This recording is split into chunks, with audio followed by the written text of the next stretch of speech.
She has nothing to lose by offering Euron the chance to marry her, but then just keeps the carrot just far enough away and says, "You have to prove it." And he's like, "Oh, I'm already like on the same page as you, but I don't understand." She didn't even really say you have to prove it. She was just like, "No," and he's like, "I'll prove it," and she's like, "Go on." He's like, "I'll be back with a gift." What do you think the gift is? It's Tyrion. Isn't it Tyrion? I think it's gonna be Tyrion. It's just, obviously, it's probably. You think they're gonna attack, like them in open water? Yeah. But like, I can only imagine that would have to be a bloodbath because. Oh, it will be. But Euron thinks he has the greatest fleet, which he actually might. So. Well, from the books, Euron had something that could control the dragons, right? You think they may introduce that? He had the dragon horn. It was unconfirmed whether or not that dragon horn was real or not, but they haven't discussed any of the horns or anything like that at all in the show, so I don't think they're going to come into play, really. But he seemed unfazed. Oh, he was super unfazed. He was like, "I'm going to go do this. I'll be back." Like, he was like, "Yeah, I'm going to just, sell a bunch of wooden ships into dragons, and it's not going to be an issue." They were like, "Oberyn's dead. We need somebody who has all the swag." And they're like, "Yeah, you're on here. Pirate captain. Worth it." So I really don't think Cersei has anything to lose by just letting him go, but maybe she could use them more strategically. I will say this. I do agree with you that it is probably the best move she can make. But really, it's also really the only move she can make because she's boxed herself in and she's been a complete idiot and can't make any other moves. Yes. Honestly, like, now looking back at it, it was like a really bad move to make enemies going into winter with Highgarden. Oh yeah, of course. Extremely bad move because honestly, with winter coming, if Highgarden was still a factor, they would be sitting pretty good. They would have food. They had all the food. They would have all the food. They would have the army, and then they would have like a pretty strong alliance, and nobody would step out against them. Mm-hmm. And then they could have she could have still played the Euron Greyjoy part of just being like, "Hey, I'll marry you if you join up with us, and you can have part of Castle Rock." Yeah, maybe. Would that be as appealing to Euron, though? Because he wouldn't be king in that case. Because Tommen would still be king. I feel like Euron still has to know deep down that there's no way Cersei's going to give up power. Like, I think Euron just wants to go on an adventure and is looking for an excuse. He's just like, swashbuckling? I'm in. I created the adventure for myself, but there's no way Cersei's giving up power. Like especially in this show, where females basically hold all the power in this show. They're really making that a theme. Yeah. So that was good, and then so you can tell us what what you think Euron's gonna do. I just think it'd be stupid to attack Dragonstone. But to kind of go into Dragonstone. Yeah, Euron's not a smart man, but you know who is a Dragonstone? You know how Jorah's gonna survive? Because Dany's a Dragonstone. And who else was at Dragonstone? Stannis. And what did Stannis do? He cured Grayscale. What does Jorah have? Grayscale. Boom. This is exactly what's going to happen in the next episode. Dany's just arrived at Dragonstone. She goes into the library. She finds a book called Stannis Baratheon, How I Cured Grayscale. Please give this to Jorah. Boom. Say it. Life saved. Done. Gonna happen. You make up your own storylines sometimes. Yes, I do. It's fun. That's not going to happen. One of my old favorite characters who's dead could save one of my new favorite characters who's alive. Allegedly, we don't even know that. We don't know Jorah is still alive. He's alive. We don't know Stannis is alive. He's dead. And only in the book, in the show too, was there a cure, but they never really explained the cure. Oh yeah, in the show there was totally a cure. That was a huge plot point. That's how they destroyed Stannis' character. That whole season they were just like, "You're my daughter, I saved your life." Now let me set you on fire for some reason because I'm stupid. Well, I'm gonna completely butcher your character. no, there's been a cure, but they never explained how the cure. Oh, yeah, exactly. They never explained how, but Even in the Stannis had book, it. they didn't really explain it too well. No, I mean they didn't, but Stannis had it. He had it. He had it. It's there in Greystone with Dany right now and Tyrion and Varys. Varys is gonna be like, I'm just gonna go to the library today. Oh, look, I can save Jorah now. Look what's on the table. Day save. Yeah. You know what kind of bothered me about the whole Dany returning home thing? Is that if you read the book, you knew that still part of Stannis Baratheon's force was still at the castle. Speaking of things about Stannis that should have been there that weren't there, one thing we didn't bring up was Sam does get into the restricted section of the library, and he does find a book he's looking for. And the book says there's a ton of dragon glass underneath Dragonstone. So you can mine the dragon glass and you can kill the White Walkers. And guess who in the books who was already mining the dragon glass? Who already gave that order and was already doing it? Stannis, the #1 guy.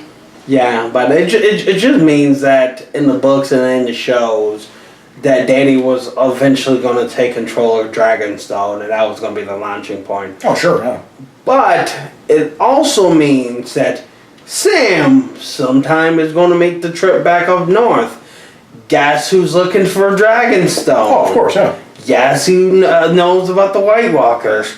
Jon Snow. Mm-hmm. We're already setting up the connections of future alliances, it seems like. Well, that's basically how it went in the books, you know. Jon already has the dragon glass connection because Stannis is at, you know, the wall, basically, when he finds that out. He's like, oh, yeah, dragon glass, we need it? I got some of that, he said to Jon. And Jon was like, yeah, go Stannis, #1 guy. Yeah. And then, so what's your thought about Dany getting back home? I thought it was really anticlimactic, kind of, in the episode. I didn't think it was boring. I didn't think it was stupid or anything. I just thought it was just kind of there. It was just kind of fine, and I was okay with that. But it was just okay. I'm like, honestly, I'm more on the same thing. Like I wanted 20 more minutes of actual Games of Thrones, not Dany walking around in the throne room and the sand and it was like so. I won't say anticlimactic, but you know, true. I understand they went for dramatic, and yeah, I could have did without that. So, you know, after the shows, when you guys, you know, after the shows, the producers and directors like, so dramatic, you know, she finally returned home to a fortress that just happened to be empty of people. And Stannis needed to bring everyone up north to save everyone, and Stannis left the fortress completely unmanned, and nobody took control of it. Well, you guys are stretching it. He just left one book behind that says, "Here's how to save Jorah." like, come on! Like somebody would have took control of the fortress. Somebody would have manned it. Yeah, a lot of the other people. It's a fortress. A lot of it's the a other, castle. A lot of the other people were really, really busy at the time, though. Like, it's not like other people were just available. Like, other people were still fighting wars in other parts of the world. No lie. No lie, Roy. If me and you were in Games of Thrones and they left a fortress, I would get like 10 of our closest friends, get a freaking boat, and sail to Dragonstone in a makeshift raft just to say, I'm Lord of Dragonstone. Oh, yeah. If they left it that wide open. Oh, no. Well, there's no. To be fair, we don't know yet that they won't actually find people in the castle. Just hanging out, just like, hey, I'm Jim. This is my castle. And here's something here's something that they kind of didn't make sense. But you said in the show earlier, they said, you know, Stannis said I had people back mining it, and I left people there. In the books, he did, yeah. In the books, yeah. But he even in the shows he knew how valuable Dragonstone was. Yeah. Don't you think somebody would have been there at Dragonstone, his castle? You would think, but sometimes the show doesn't use complete logic. Sometimes the show just forgets things, and it's just like, man, okay. Yeah, I'm off my pedestal. Like, you wrap it up. Well, that's the thing. I've had to adjust myself once again to remember that when they tell you how long the episode's going to be, that includes the behind-the-scenes stuff. If you've never seen the behind-the-scenes stuff for Game of Thrones, it's the two producers and writers sitting there watching the episode going, that's what they did in this episode. Not expanding on it or anything. They're just like, it's like, here's the Hound. He's burying the people he accidentally killed. Here's all the most obvious things that they can say and tie back all the most obvious points. They you say it like it's profound, but it's just like a recap summary. There's like, and then he did this, and we thought that was really good. Honestly, if you want something profound, watch us. Oh, yeah. Because at least we're going to tie things back to the books. Oh, we'll go deep into it. We're going to go deep into theory. We'll do it. We're going to go into, what we wish was there, what we thought was better. And you know what? Argue with us. We really want to know what you think. Oh, we'd like to go far, far into this. We have a good time. We've had 3-hour conversations just about Baelish's role in the books. And how deep it is, and how expansive, and all the things, and just on that. So I don't even think we went into that. So what do you think Baelish is trying to do? Just to go back. I mean, right now, I think I'm taking him at face value that he's just trying to make Sansa happy, because I think Sansa reminds him a lot of Catelyn, and he's in this point right now where he's gonna go back to thinking big picture, but right now he's just like, she looks like Catelyn. She's very pretty. I should do things to make her happy, and then we'll beat Jon, and then it'll be great. And should we go into predictions? Season 1 predictions? I mean, if you want, yeah. My season 1 predictions thus far. Not sure what Arya's going to do. Bran's obviously coming south. But there's something up between Jon Snow and Sansa. And I think Baelish is at least trying to manipulate Sansa to maybe start to manipulate Jon. Or maybe even take control. So I wouldn't be shocked. I don't think Sansa has the power or the gall to completely turn against her brother, but there's definitely something there. And then even in the next episode, you've seen this little preview of Jon Snow possibly getting mad with Baelish. Yeah. So some conniving is happening there. I will say, of my top 5 remaining characters who are left, Baelish is probably the second most in danger of them right now. So, because Jon Snow's not completely sold, and and even he's playing a dangerous game. I think if you're a fan of the Starks, I don't think Baelish is exactly a friend or a foe. But he's definitely more of a foe than a friend. I mean, Ramsay was playing the most dangerous game. He was hunting man, and that's the most dangerous game. And then, I think the Greyjoys are going to get wiped out. I don't see them fighting. They true. They may damage their fleet. I think Euron's going to do great. Euron #1. Euron's shooting up my power ranks. There's no way. How's there no way? He's got a great fleet. Well, in the next episode, they're like, we've already taken care of Euron. We might as well attack King's Landing. That's what they think. They're wrong. They don't even know. They have no idea he's coming. He's coming. It's going to be great. What's your prediction? Yeah, it's hard. Because I don't... Early. No, it's very early, that's the thing. As much as there wasn't a lot of huge moments in this episode, really, I understand because this is the first episode of the season, and it's hard to know where everyone's going to go. Cersei's probably just going to die, I think. Eventually. Jaime's probably just going to leave, just abandon ship, just be like, I'm going to go hang out with other people now. Sansa and Jon, I think there is going to be strife and tension there. I don't think it's going to be as bad as a lot of other people think it is. A lot of other people seem to think it's going to completely break down and Jon's going to kill Baelish and then kill Sansa and fly a kite into the sun, but I don't really think that's going to happen or anything like that. I don't think either of them could kill each other. No. But something's there. Something's going to happen. There's going to be drama.